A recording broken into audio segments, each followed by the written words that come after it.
Hi, I'm Edward Mullen, author of The Art of the Hustle, Destiny and Free Will, host of the Edward Mullen podcast, and the creator of the world-famous Plato's Academic blog. So today I wanted to make a little video to read a snippet of the first chapter of my new book, Destiny and Free Will, which was published in December of 2012. Based on some of the conversations I've had with my friends and my fans, a lot of people seem to be a little bit scared off by the title, Destiny and Free Will. It seems maybe a little bit too philosophical in nature, maybe a bit too heady and whatnot, but I just wanted to read a little bit of it to show you kind of what it's about. I basically tried to write it like a Malcolm Gladwell book where he's introducing some interesting and engaging topics which you might not think to learn about on a day-to-day basis, such as the 10,000 hour rule or the 100th monkey principle and stuff like that. So that's basically what I've done. I've written it in a very clear and concise way, which is easy to grasp. And a huge section of the book is actually short stories. They're true stories, but it's written in a very kind of literary prose way. So it almost reads like a collection of short stories. So it's very easy to digest, and so this is the first snippet of the first chapter. I hope you like it. The expression "everything happens for a reason" is ubiquitous. You hear people of all walks of life use it to refer to serendipitous events, chance encounters, karma, luck, and a whole slew of other circumstances. But how many of us actually think of what that phrase entails? When you say something happens for a reason, you're saying that there is some reason that some event happened the way it did.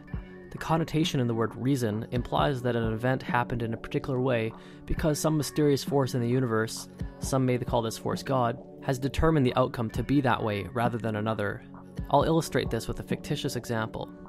One morning, Bill wakes up late. For some reason, his alarm clock didn't go off and he now only has 30 minutes to be at his destination. In order for him to be on time, the following sequence of events must be carefully planned out. Bill rushes out of bed and enters into the kitchen. He sets the coffee maker, plops a bagel into the toaster, and then hops in the shower. To save time, he shaves and brushes his teeth during his shower. He gets out of the shower and quickly gets dressed. Fortunately for him, he has prearranged his outfit the night before. As he fastens his watch to his wrist, he glances at the time. If all goes right, he just might make it. He races around his apartment, gathering all the things he needs, and sets them by the door. He puts his shoes on and is about to leave, but then he hears the coffee maker beep, reminding him about breakfast. Perfect timing, he thinks. He fills up his thermos with coffee, places the bagel in his mouth, and then drags his suitcase out the door. He sets his suitcase down in the hallway outside his apartment and pats his pockets for his keys. Where are my keys? He asks himself. Frustrated and wasting valuable time, he goes back into his apartment to search for his keys. He looks everywhere but cannot find them. The last place he thinks to look is where they eventually turn up.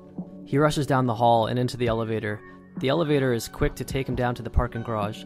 As soon as the elevator doors open, Bill clumsily exits and schleps across the underground parking garage to where his car is parked. With a watchful eye on the clock, Bill races through traffic in an attempt to make up for lost time. He arrives at his destination, quickly finds parking, and runs into the check-in counter.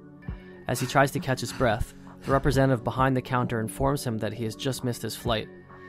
Bill leaves the airport frustrated and upset. On the drive home, he turns on the radio to calm himself down. The song he was listening to gets interrupted by an emergency broadcast.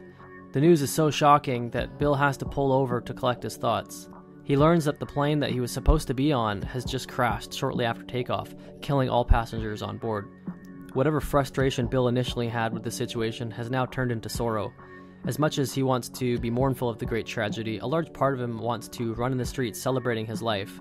He refrains from doing that, but counts his blessings for having misplaced his keys.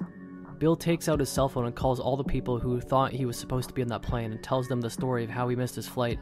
A few of them tell him that he was lucky or fortunate. Some even tell him that everything happens for a reason. After a few deep breaths, Bill merges back into traffic. A few kilometers up ahead, he notices a stranded motorist on the side of the road. Since Bill has just been given a major break in life, he feels duty-bound to stop and offer his services. After doing whatever he could for the fellow motorist, Bill continues on his way home. Over the course of the next few months, Bill tries to live life to the fullest. He remains thankful that he was spared on the day of the crash and takes full advantage of every moment. He changes his bad habits, improves his diet, joins a gym, and even changes his job. Essentially, he becomes a better version of himself.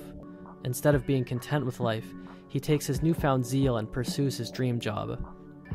Eventually, Bill gets an interview. When he shows up, much to his surprise, the hiring manager turns out to be the stranded motorist that he had helped a few months earlier. Hey, how are you? Fortunately, the manager had not forgotten about the good deed that Bill did for him that day and returns the favor.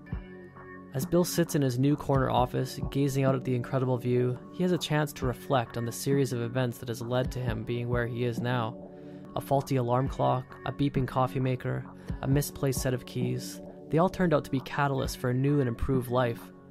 It's at that moment that it dawned on Bill that none of this is an accident, none of this was chance, it was his destiny. He's not quite sure how or why, but he is certain that something caused those events to happen.